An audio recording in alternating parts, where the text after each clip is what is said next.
मुझे तो कहा गया है, मुझे कहा गया है कि पहले 3 साल हमें दे दे, आखिरी 2 साल आप वजीर आजम बने। नहीं नहीं नहीं नहीं नहीं, मैंने तो कहा है और मैं अब आपको बता रहा हूं, मैंने इस बात को मना किया है। मैं इस तरीके से वजीर आजम नहीं बनना चाह रहा हूं। अगर मैं वजीर आजम बनूंगा तो ठट्टों के अवाम, पाकिस्तान के अवाम मुझे मुंतखब करके बनाएंगे।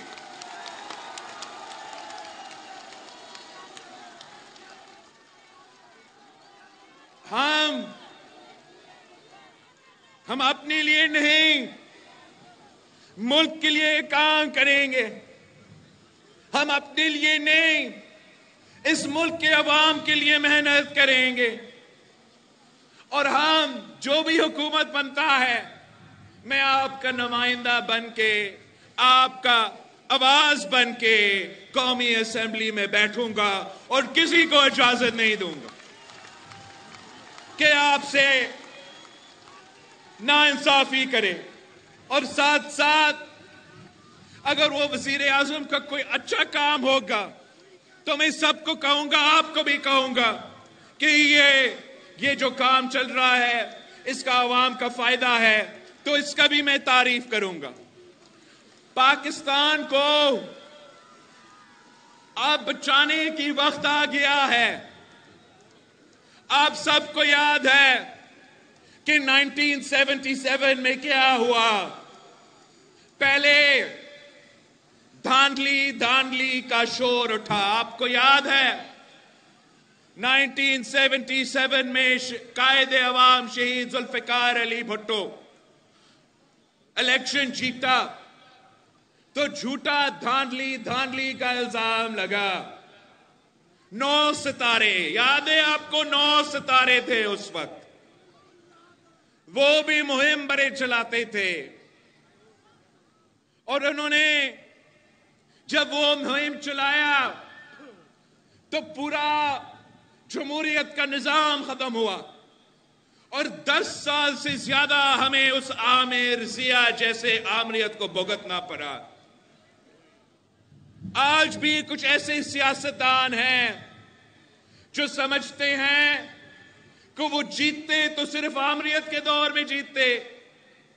तो आज भी जब वो बातें करते हैं, दानली का जिक्र करते हैं, तो उनका मुतालबा, असल मुतालबा ये है कि एक बार फिर इस मुल्क में एक आमरीत जैसा निजाम कायम किया जाए।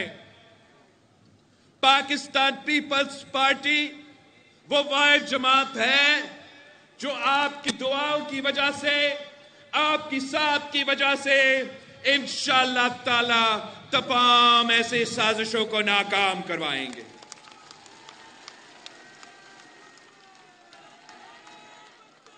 मैं तमाम सियासी कुव्वतों को, सियासी जमातों को अपील करता हूं कि आए, आप अपने लिए नहीं सोचे, आप पाकिस्तान का सोचे, पाकिस्तान के अवाम की सोचे। हम इस सिस्टम में, इस जमहूरी निजाम में रह के इसकी बेहतरी का बंदोबस्त कर सकते हैं। मगर अगर इस तरीका से हमने चलना है आगे और मुआशरे में इसी किस्म की नफरत और तकसीम की सियासत फैलता रहेगा, अगर कोई कोशिश करेगा कि आपको मजहब पे तकसीम किया जाए तो कोई और कोशिश करेगा कि आपको लिसानी बुनियादों पे तकसीम किया जाए, कोई और कोशिश करेगा कि फिरका वाराना बुनियादों पे आपको तकसीम किया जाए। तो इस तरीके से हमारा वफाक को खतरा है। और आप सब ने मुझे, पाकिस्तान पीपल्स पार्टी के जियालों ने मुझसे ये वादा करना है कि अगर हमारा वफाक खतरा में है, अगर हमारा जमहूरियत खतरा में आ जाता है और मैं कॉल देता हूं, तो आपने वैसे ही निकलना है, वैसा ही निकलना है जैसे आपने कायदे अवाम शहीद जुल्फिकार अली भुट्टो के दौर में निकला था। आपने वैसे ही निकलना है जैसे आपने शहीद मोहतरमा बेनजीर भुट्टो के दौर में निकले, ताकि हम तमाम साजिशें को नाकाम करवा सके।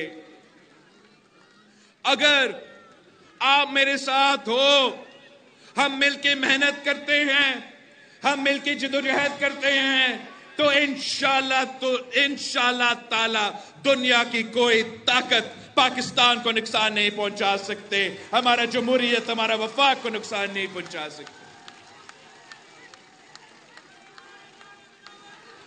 जो आजकल इल्जामात लगा रहे हैं, मैं उनको कहता हूं कि मेरी भी शिकायतें हैं। आए अप्रोप्रिएट फोरम पे आए, हमारे साथ बातचीत करके इन शिकायतें को दूर करें। मगर ऐसे नहीं हो सकता कि आप अपना सियासत झूठ पे करें। यह मुमकिन ही नहीं है। एक तो इस इलेक्शन कैंपेन में सिंध भर में पाकिस्तान पीपल्स पार्टी पे हमले हुए, मेरे कारकुन शहीद हुए, और इसके बावजूद धांधली के इल्जामात हम पे लगते हैं। हमें मालूम है कि आपने कोशिश किया, हमें मालूम है कि आपने कैसे कोशिश किया। मैंने तो इलेक्शन के दौरान कहा था कि मुझे मालूम है कि आप क्या करने की कोशिश कर रहे हो। तब भी कहा था कि आपकी तमाम कोशिश नाकाम होंगे।